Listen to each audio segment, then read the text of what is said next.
¿Por qué un disco duro que debería de tener capacidad de 250 gigas solo muestra 220 gigas? ¿Y por qué otro disco que debería de tener 1 tera de capacidad solo me muestra 931 gigas? Eso es lo que vamos a hablar en el video del día de ahora. Es muy normal que exista esta confusión cuando compramos un equipo, ya llámese una computadora, un teléfono, una tablet u otro equipo, y revisamos la capacidad de almacenamiento y nos damos cuenta que es diferente a lo que nos habían dicho. Ahora, ¿por qué sucede esto? Para explicarlo tenemos que remontarnos un poquito a nuestra infancia, cómo nos enseñaron a nosotros. El ser humano está muy acostumbrado a utilizar el sistema decimal, o sea, del 0 al 9. Por lo tanto, 1 kilogramo es igual a 1000 gramos. Pero 1 kilobyte no es igual a 1000 bytes en el sistema de las computadoras, porque los equipos informáticos utilizan el sistema binario, que solo son representados por el 0 y el 1. No existe del número 2 al 9. Entonces, al hacer la conversión, no salen 1000 bytes. 1 kilobyte no es igual a 1000 bytes, sino que es igual a 1024 bytes. Y vamos a explicar por qué es que se da esto y cómo podemos hacer los cálculos para que en un futuro no nos vuelva a pasar esta confusión que acabamos de tener. En el sistema decimal sabemos que 1 kilo, y lo vamos a representar acá, 1 kilobyte podría ser, es igual a 10 a las 3 bytes, lo cual es igual a 1000.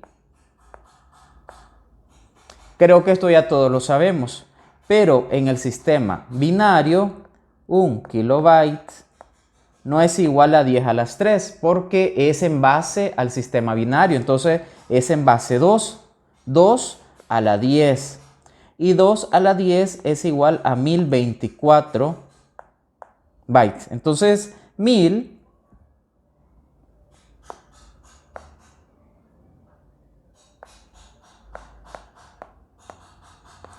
no es igual a 1024 bytes, sino que representa más incluso. Hay una tablita que me gusta mucho. Si vemos acá en pantalla, podemos ver cómo tenemos la diferencia entre uno y otro de las mediciones de los discos duros.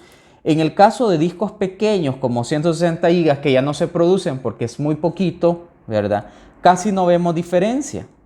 Pero la diferencia comienza a ser más notoria cuando los discos van siendo más grandes. Por ejemplo, un disco de 250 gigas solo voy a poder revisar o visualizar 232. Pero un disco como de 1 tera, como el que mostré al principio del video, vemos que solo se muestran 931 gigas. O sea, significa que hemos perdido 70 gigas. Por lo tanto, podemos llegar a la conclusión que por cada tera de información se pierden 70 gigas. ¿Y por qué se da esto? Muchas veces es porque las empresas tratan de redondear. Redondean, en vez de decir 931 gigas, te ofrezco 1 tera. De tal manera que por facilidad, comodidad, confunden a las personas. Y nosotros pensamos de que en realidad es 1 tera, pero son 931 gigas. Y si hablamos de discos más grandes, como uno de 3 gigas, como el que acabamos de mostrar, tenemos 2793 gigas. O sea que hemos perdido 200 gigas prácticamente de información. Por lo tanto, recuerda siempre cuando vas a comprar un disco o un equipo con un disco determinado que probablemente lo que te han hecho los vendedores es que te lo han redondeado. Que si te ofrecen 1 tera de disco, no es 1 tera real, sino que son 931 gigas y así evitarte ese mal sabor de boca o pensar de que quizás te han bajado o te han visto la cara, ¿verdad? Entonces, espero que les sirva esto de ayuda. Hasta pronto.